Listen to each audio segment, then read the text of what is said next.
हिंदू धर्म एक ऐसा धर्म जिसमें हर एक भगवान को बड़ी ही श्रद्धा के साथ उनके भक्तजन उनको मानते हैं। जैसे कि हम सब जानते हैं कि हिंदू धर्म में 3 सर्वप्रमुख देवता हैं जिनको ब्रह्मा विष्णु महेश के नाम से जाना जाता है।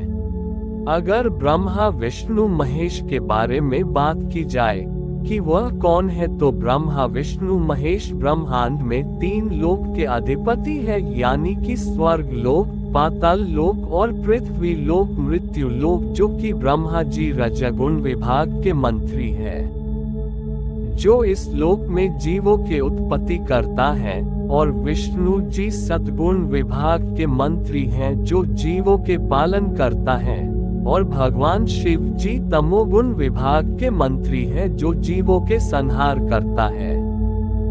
ये तीनों त्रिगुणमयी माया के देव जीव को उनके कर्म बंधन के अनुसार बांध कर रखते हैं। ब्रह्मा विष्णु महेश में सबसे पहले कौन जन्म था?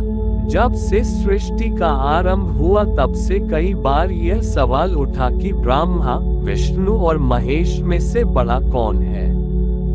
हमारे पुराणों में इसके विषय में कई कथा मिलती है। सनातन धर्म में कई सारे संप्रदाय हैं और सब संप्रदाय में अपने अपने इष्ट देव को अधिक महत्व दिया गया है। फिर भी यह सनातन धर्म की महानता है कि हर संप्रदाय दूसरे संप्रदाय का आदर और सम्मान करता है। इतिहास में ऐसी कोई भी घटना का जिक्र नहीं जहां एक संप्रदाय का किसी दूसरे संप्रदाय के साथ संघर्ष हुआ हो। हमारे पुराणों में ईश्वर की प्रधानता के विषय में 2 कथा मिलती है। एक कथा शिव महापुराण में मिलती है और दूसरी भगवत कथा में मिलती है। जानिए शिव पुराण की कथा क्या है। शिव पुराण के अनुसार एक बार ब्रह्मा और विष्णु में विवाद हो गया कि उन दोनों में से कौन बड़ा है। जब विवाद इतना बढ़ गया कि उन दोनों में युद्ध की नौबत आ गई, तब उन दोनों के मध्य एक बड़ा सा अग्निस्तंभ प्रकट हो गया। अब उन दोनों ने ये निश्चय किया कि जो भी पहले इस अग्निस्तंभ की अंत को पा लेगा वही श्रेष्ठ है। भगवान विष्णु उस स्तंभ के अंत को पाने के लिए नीचे की ओर गए और ब्रह्मा जी ऊपर की तरफ गए। दोनों में से कोई भी इस अग्नि स्तंभ के अंत को पाने में सफल ना रहा। भगवान विष्णु ने तो अपनी हार स्वीकार कर ली, परंतु ब्रह्मा जी ने असत्य कहा कि उन्हें अंत मिल गया है, इसलिए मैं श्रेष्ठ हूँ। ब्रह्मा जी के मुख से असत्य सुनकर उस अग्नि स्तंभ में से शिव जी प्रकट हुए और उन्होंने ब्रह्मा जी के 5 मुख में से जो मुख असत्य बोला था उसे काट दिया और यह श्राप दिया कि संसार में उनकी पूजा नहीं होगी। भगवान विष्णु से प्रसन्न होकर उन्हें अपने समान पूजे जाने का वरदान दिया। ये कथा शिव पुराण की है जिसके अनुसार शिव जी सबसे बड़े हैं। जानिए श्रीमद् भागवत कथा में क्या कहा है इस विषय में। एक बार सप्तऋषियों में ये चर्चा हो रही था कि ब्रह्मा विष्णु और महेश में से बड़ा कौन है। इसलिए उन्होंने त्रिदेवों की परीक्षा लेने का सोचा और यह कार्य भृगु ऋषि को सौंपा गया। अपने इस उद्देश्य से भृगु ऋषि परम पिता ब्रह्मा के पास गए और उन्होंने उनका अपमान किया। इस अपमान से ब्रह्मा जी क्रोधित हो गए। बाद में भृगु ऋषि शिव जी के पास गए, उन्होंने शिव जी का भी अपमान किया। फिर वह भगवान विष्णु के धाम वैकुंठ गए, जहां भगवान विष्णु अपनी शेष शैया पर विश्राम कर रहे थे।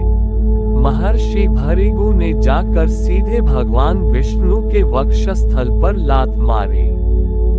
इनके इस कृत्य से भगवान विष्णु को तनिक भी क्रोध नहीं आया और उन्होंने भृगु के पैर पकड़ लिए और कहा, महर्षि आपके पैर में कोई चोट तो नहीं लगी?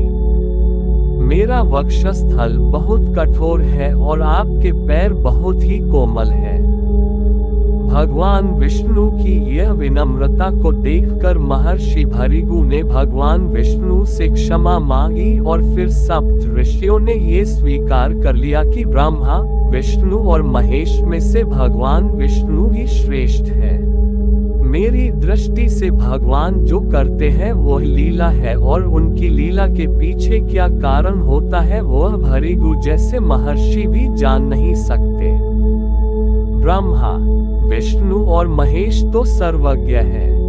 उन्हें जरूर ज्ञात हो गया होगा कि भृगु उनकी परीक्षा ले रहे हैं। ऐसा न होता तो वह भृगु ऋषि को दंड जरूर देते।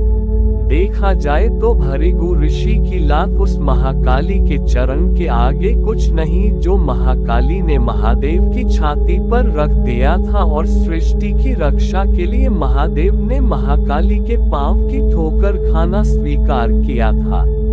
इन कथाओं के बावजूद मुझे लगता है कि इन तीनों में से कौन बड़ा और कौन श्रेष्ठ है ये तुलना हमारे जैसे मनुष्य नहीं कर सकते।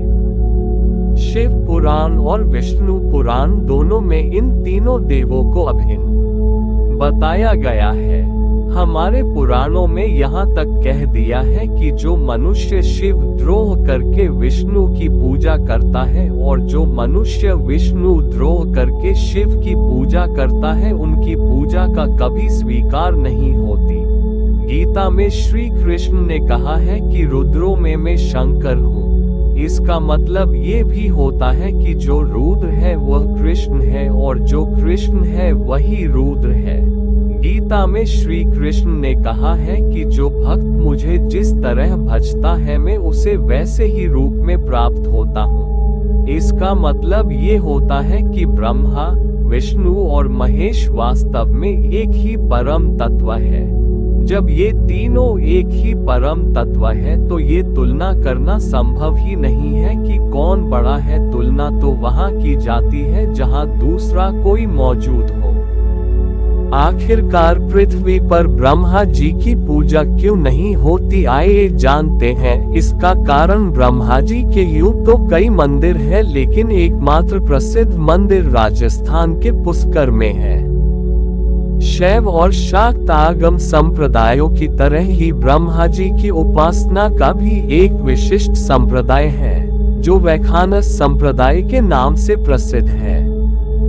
माधव संप्रदाय के आदि आचार्य भगवान ब्रह्मा ही माने जाते हैं। इसलिए उडुपी आदि मुख्य मध्व पीठों में इनकी पूजा आराधना की विशेष परंपरा है। देवताओं तथा असुरों की तपस्या में प्राय सबसे अधिक आराधना इन्हीं की होती है। लेकिन प्रचलित समाज में इनकी पूजा कोई नहीं करता और न ही इनके नाम का कोई व्रत या त्योहार है। आखिर ऐसा क्यों है? इसके कई कारण बताए जाते हैं। इनमें से प्रमुख 3 कारण जानिए। पहला कारण, पुष्कर में ब्रह्मा जी को एक यज्ञ करना था और उस वक्त उनकी पत्नी सावित्री उनके साथ नहीं थी। उनकी पत्नी सावित्री वक्त पर यज्ञ स्थल पर नहीं पहुंच पाई। यज्ञ का समय निकल रहा था, लिहाजा ब्रह्मा जी ने एक स्थानीय ग्वाल बाला गायत्री से शादी कर ली और यज्ञ में बैठ गए। जाट इतिहास अनुसार यह गायत्री देवी राजस्थान के पुष्कर की रहने वाली थी जो वेद ज्ञान में पारंगत होने के कारण विख्यात थी और जाट ही थी।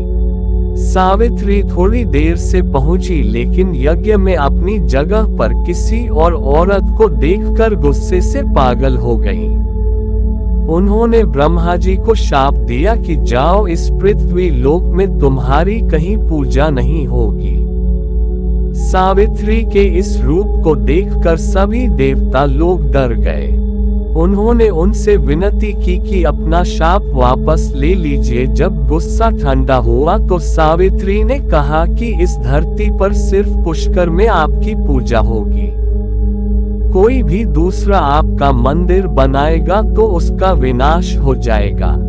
ब्रह्मा जी ने पुष्कर झील किनारे कार्तिक शुक्ल एकादशी से पूर्णमासी तक यज्ञ किया था, जिसकी स्मृति में अनादि काल से यहाँ कार्तिक मेला लगता आ रहा है। यह विश्व में ब्रह्मा जी का एकमात्र प्राचीन मंदिर है। मंदिर के पीछे रत्नागिरी पहाड़ पर जमीन तल से 2369 फुट की ऊंचाई पर ब्रह्मा जी की प्रथम पत्नी सावित्री का मंदिर है।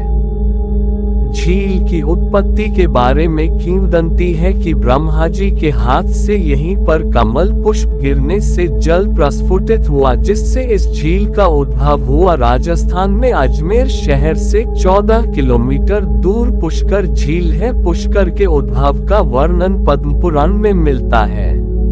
दूसरा कारण, प्रमुख देवता होने पर भी इनकी पूजा बहुत कम होती है। दूसरा कारण ये कि ब्रह्मांड की थाह लेने के लिए जब भगवान शिव ने विष्णु और ब्रह्मा को भेजा तो ब्रह्मा ने वापस लौटकर शिव से असत्य वचन कहा था।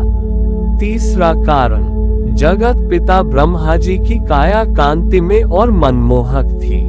उनके मनमोहक रूप को देखकर स्वर्ग अप्सरा मोहिनी नाम कामासक्त हो गई और वह समाधि में लीन ब्रह्मा जी के समीप ही आसन लगाकर बैठ गई। जब ब्रह्मा जी की तांद्रा टूटी तो उन्होंने मोहिनी से पूछा, देवी आप स्वर्ग का त्याग कर मेरे समीप क्यों बैठी हैं? मोहिनी ने कहा, हे ब्रह्मदेव, मेरा तन और मन आपके प्रति प्रेम मत हो रहा है।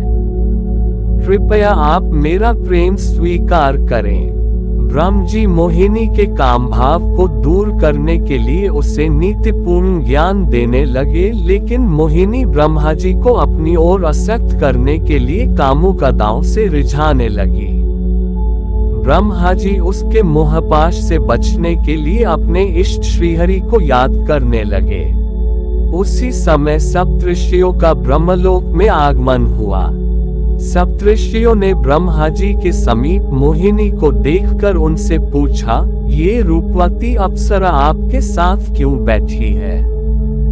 ब्रह्मा जी बोले, यह अप्सरा नृत्य करते करते थक गई थी, विश्राम करने के लिए पुत्री भाव से मेरे समीप बैठी है।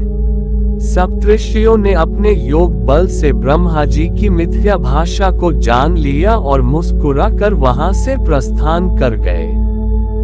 ब्रह्मा जी के अपने प्रति ऐसे वचन सुनकर मोहिनी को बहुत गुस्सा आया। मोहिनी बोली, मैं आपसे अपनी काम इच्छाओं की पूर्ति चाहती थी और आपने मुझे पुत्री का दर्जा दिया। अपने मन पर संयम होने का बड़ा घमंड है आपको, तभी आपने मेरे प्रेम को ठुकराया। यदि मैं सच्चे हृदय से आपसे प्रेम करती हूँ तो जगत में आपको पूजा नहीं जाएगा।